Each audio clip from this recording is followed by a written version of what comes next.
with being a pastor, and I know people might not know, people do know that you also work with the mayor of Los Angeles, and also at one point starting your own nonprofit.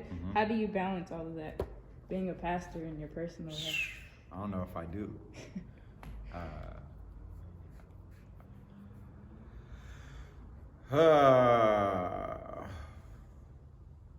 I I try to be very regimented. You know, I wake up at the same time every single morning. I have a routine that I'd use every single morning. Having a really set schedule allows me to deal with the priorities and then some like wiggle room to do other stuff. I don't know if I actually do all of them well. I joke with friends and I say, like I'm just profoundly mediocre at all of them, and so that's what And I joke when I say that, but I think sometimes I do wonder if I was just doing one, how well I'd be. But also, most of my life, having a lot of things is what led to my success, like being able to touch a lot of different areas. I remember a point in high school where I could only go to class. I think I got in trouble or something like that. My grades but when I was able to like be in choir and wrestle and YPD, like my grades shot through the roof because my success comes from being active. Like that's what helps me to thrive. So yeah, and the gold nugget in that is that all of this work is the same. It's all ministry. I think that's probably the actual like real answer. You know what I mean? Like I think that's the real answer is that it's all ministry. And so whether it's here at the church or at the mayor's office or fig tree work, it's all ministry. As you say, being like when you're 8, you knew you wanted to be a pastor. At the age of 8, did you make that age your age of making the Lord your personal savior? Yeah, I accepted Christ at 8 years old at Kane Memorial AME Church in Bakersfield, and it's another one of those things, like those memories that's like etched in my head, and it just they were doing the invitation, and it made sense, It was like, oh, okay, she's talking to me. Like, oh, Jesus, you got do you want to believe in him, make him your savior? Yep. When I come down here, and so yeah. So yeah. I know you talked on what AME is to you, basically, but what can you break it down a little more? So AME, African Methodist Episcopal Church. African is the identity of the people who founded the church, right? It doesn't mean that you got to be black in order to come. It doesn't mean that it started in Africa. The history of the African Methodist Episcopal Church is that it was founded by formerly enslaved Africans and free persons who still connected. So prior to the AME Church was the Free African Society. Richard Allen, Absalom Jones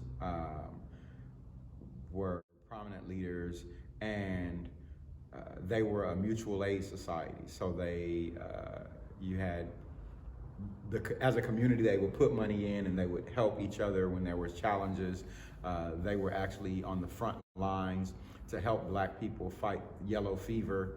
And then when Philadelphia white folks were dying from it, they then came and helped them. There's some people that say that Richard Allen thought that black people could not catch yellow fever, and that's why he was willing to kind of go and over the edge for that, But so I think like that, again, that goes to like the brilliance of the people, is that they, coming out of slavery, still had the audacity to identify themselves as African, right? And then like all these brilliant minds, Bishop Payne, like just all these brilliant people. So African is the history of the people who created the institution. Methodist is about how we go about worship. So Methodism, so when you do like the call to worship, like the order of our service, the tenets of our beliefs, all of that is based in the Methodist tradition, which is not a black thing.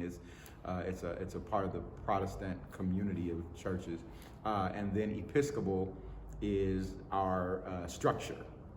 So we have a bishop, we have itinerant elders and deacons, and so the structure of our church.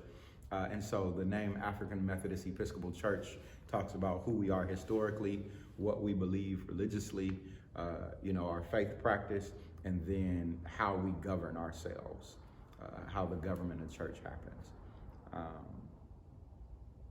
Being like 21st century and COVID and everything, do you think that digital media or social media and stuff has an impact on like spreading the AME system or worship?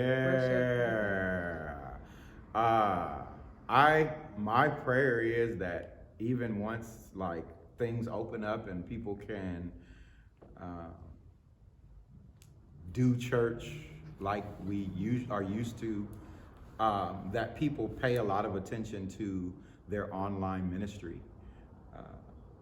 One of the things that we have been blessed by at St. Mark is that online, we have been doing Facebook ministry prior to COVID, right? We broadcast Bible study, we broadcast worship on Facebook.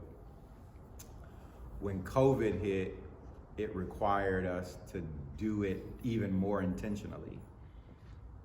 And what that showed was, and what it opened up the door was for people to attend church who wouldn't ever come into a building, or for people to attend church more than they would. I know folks who, now because they can do it from home, go to 3 and 4 separate worship services, versus going to a church building and then they go home and they watch the game. People who, binge watch worship services now. People who have been ejected from the church now have an opportunity to hear about God in a space where they're comfortable. So I really hope that we see it as an enhancement to the ministry. And I think it's one of the many good things that God has given us even in the midst of the COVID pandemic.